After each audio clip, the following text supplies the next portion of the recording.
سورہ مریم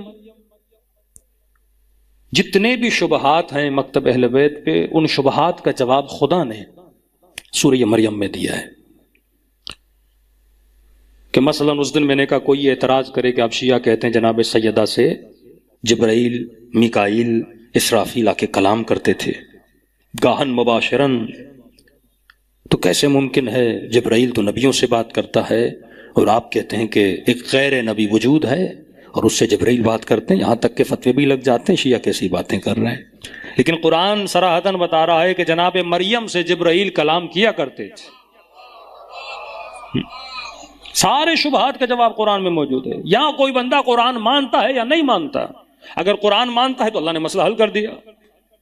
کیسے ممکن ہے؟ شیعہ کہتے ہیں کہ حضرت امام زمانہ 3 یا 5 سال میں امام بنے، باتیں کرتے تھے، لوگوں کو مسائل بتاتے تھے۔ یہ مزاحن کہتے ہیں شیعوں کا 7، 8، 9واں امام 7ویں سال کی عمر میں امام بنا اور لوگوں کو مسائل بتاتا تھا۔ یہ جو مذاق اڑاتے ہیں نا، تھوڑی دیر قرآن پڑھ لیں، عیسیٰ ماں کی گود میں ہے اور بات کرتا ہوا نظر آ رہا ہے۔ یہ اعتراض کسی امام پہ نہیں، اللہ پر ہے۔ خدا اگر کسی کو اپنا نمائندہ بناتا ہے، وہ علم بھی رکھتا ہے، وہ بات کرنے کی صلاحیت بھی رکھتا ہے۔ سورہ مریم مثال ہے فضیلت جناب سیدہ کو بیان کرنے کے لیے۔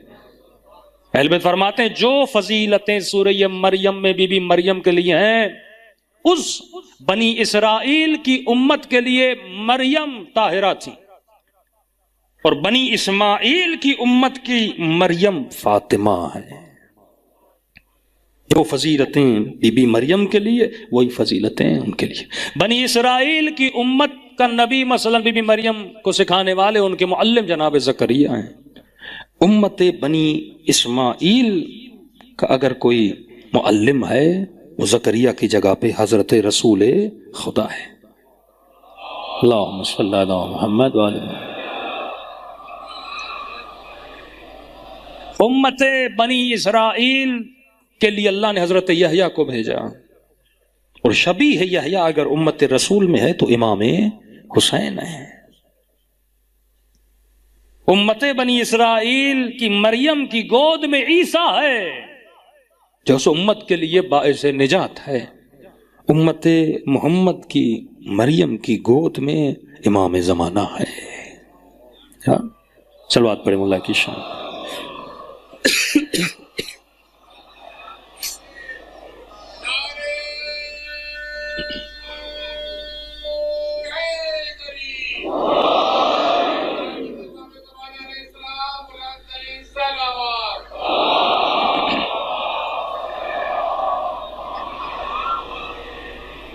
حضرت مریم کے لیے قرآن کیا اذ قالت الملائکۃ یا مریم ان اللہ اصطفاکی وطہرکی واصطفاکی علی النساء العالمین۔ اے مریم، ملائکوں نے کہا اللہ نے تجھے چنا ہے، وطہرکی، اور تجھے پاک کیا ہے، واصطفاکی، چنا ہے تجھے، علی النساء العالمین، کائنات کی عورتوں کے لیے، ان کے اوپر تجھے کیا دی ہے؟ برتری دی ہے۔ علماء فرماتے ہیں یہاں عالمین کا مطلب یہ ہے کہ اس زمانے کے عالمین میں جتنی عورتیں تھیں ان پر فضیلت تھی کس کو؟ جناب مریم کو۔ لیکن جناب سیدہ کی زیارت نامے میں کیا پڑھتے ہیں؟ سیدۃ نساء العالمین۔ مریم بھی سیدۃ نساء العالمین ہے۔ عالمین سے مراد اپنے زمانے کی، عالمین میں جتنی خواتین ہیں ان کے اوپر افضلیت رکھتی ہیں۔ لیکن جب میرے معصوم امام سیدہ کا زیارت نامہ سکھاتے ہیں تو فرماتے کہو سیدۃ نساء الاولین من الاولین والآخرین۔ بی بی مریم کے لیے لفظ نہیں آئے کہ من الاولین والآخرین، لیکن سیدہ فاطمہ کے لیے کیا کہا؟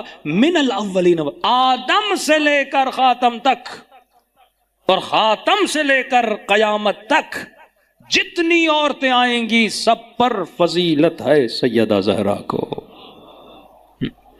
اور جملے یہاں تک رکے نہیں، سیدۃ نساء العالمین من الاولین والآخرین فی الدنیا والآخرہ۔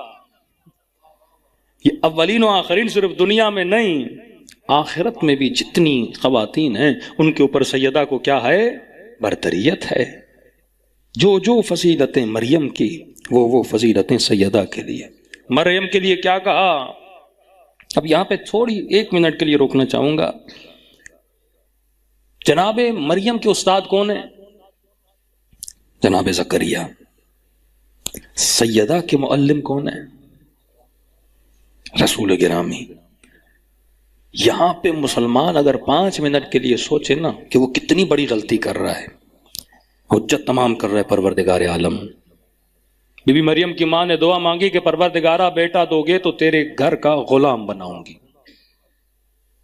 نتیجتاً خدا نے بیٹا نہیں دیا، بیٹی دی. منت تھی، نظر تھی، دو گے تو میں غلام بناؤں گی. کہ کیا کروں؟ کہ نظر کی ہے، اسے ہی غلام بنا دے. مسیحی فقہ میں احکام یہود میں عبادت گاہوں میں خواتین کو آنے کی اجازت نہیں ہے. آج بھی مقبوضہ فلسطین میں یہود کی جو دیوار ہے جہاں پہ سر رکھ کے وہ عبادت کرتے ہیں، ان کے خاخام عورتوں کو آنے نہیں دیتے. آپ نے کسی بھی ویڈیو میں، پکچر میں کبھی کسی خاتون کو نہیں دیکھا ہوگا اس دیوار سے سر ٹکرا کے وہ جو بھی ذکر کرتے ہیں، عبادت کرتے ہیں، کریں. نہیں، اجازت نہیں. لیکن اس زمانے کے یہودیوں نے اپنی فقہ کے برخلاف، اپنی رسومات کے برخلاف ایک عورت کو، ایک بچی کو عبادت خانے میں رہنے کی پرمیشن دی، کیونکہ اتنی صاحب کرامت تھی. ان کی کرامتوں کو دیکھ کر، ان کی عبادتوں کو دیکھ کر، جو بچے کو گود میں لے کے باتیں کرے، بچہ اس کی گود میں کلام کرے، انہوں نے اجازت دے دی بی مریم کو وہاں پہ. تبھی خدا نے کہا ان اللہ طہرکی واصطفیٰ کی. یہ مقام تھا جناب مریم کا یہودیوں کے لیے.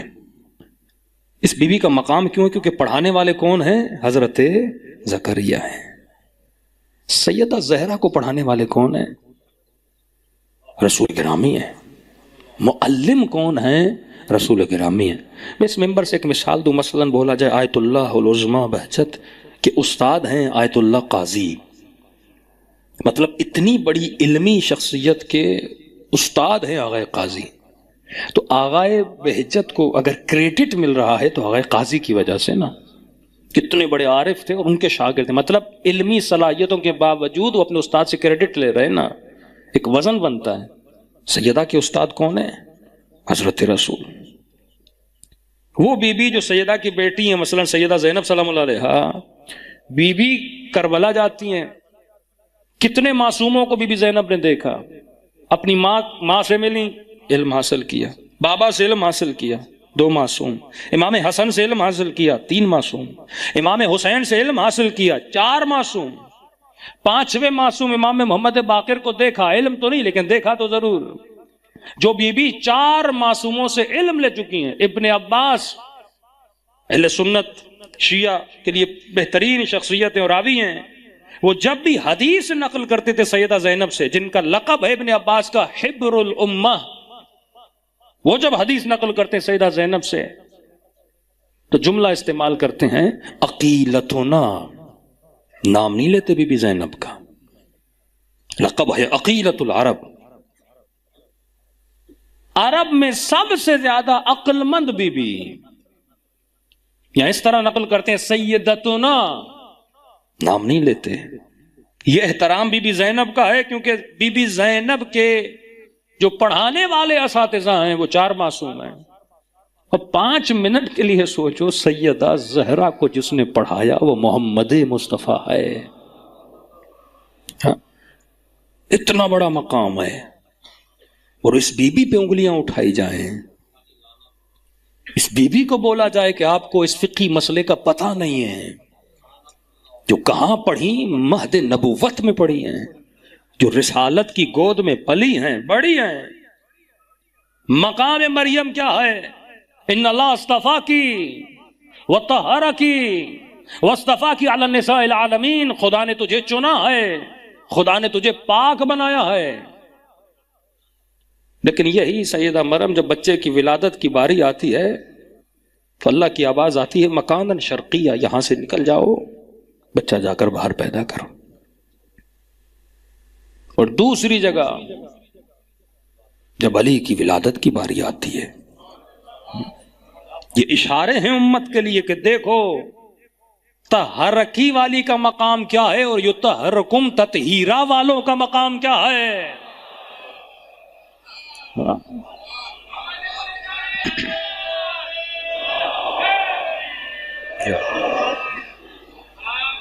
یہ مقام پروردگار عالم بیان کرے. قرآن ہے بھائی، یہ کتاب انسانوں کے لیے حجت کو تمام کرنے والی کتاب ہے. بلایا گیا. آیت اللہ العظمیٰ قزوینی کہتے ہیں میں مکے میں کعبے کی وہ دیوار جو پھٹی تھی اور مولا علی کی والدہ وہاں سے داخل ہوئی تھی، میں وہیں بیٹھا ہوا تھا.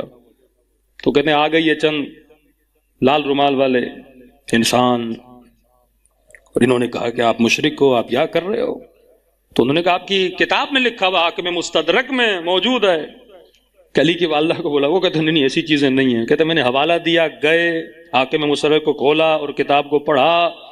اگلے دن آ کر کہنے لگے آج تک تو ہم نے یہ روایت پڑھی ہی نہیں تھی.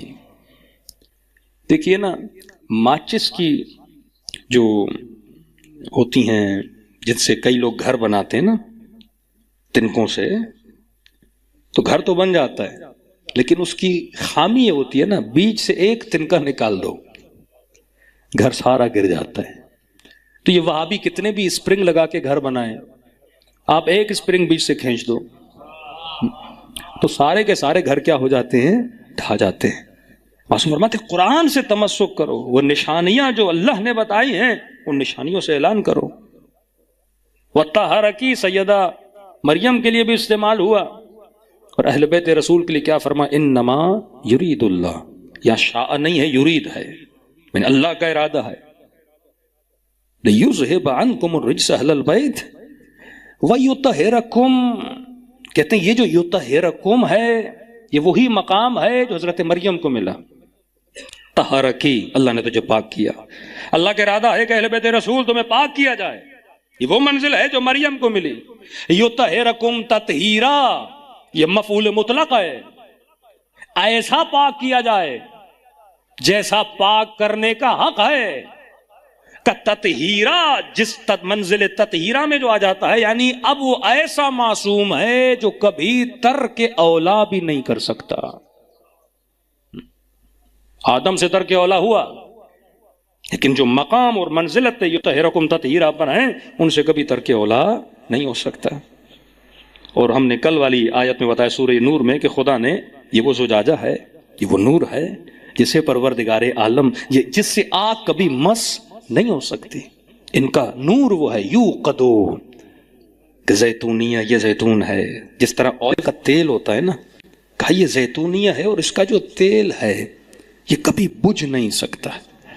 کہ میں نے کہا کہ حسین زیتون ہیں اور وجود حسین سے جو کربلا میں خون بہا وہ حرارت ہے جو کبھی بجھ نہیں سکتی.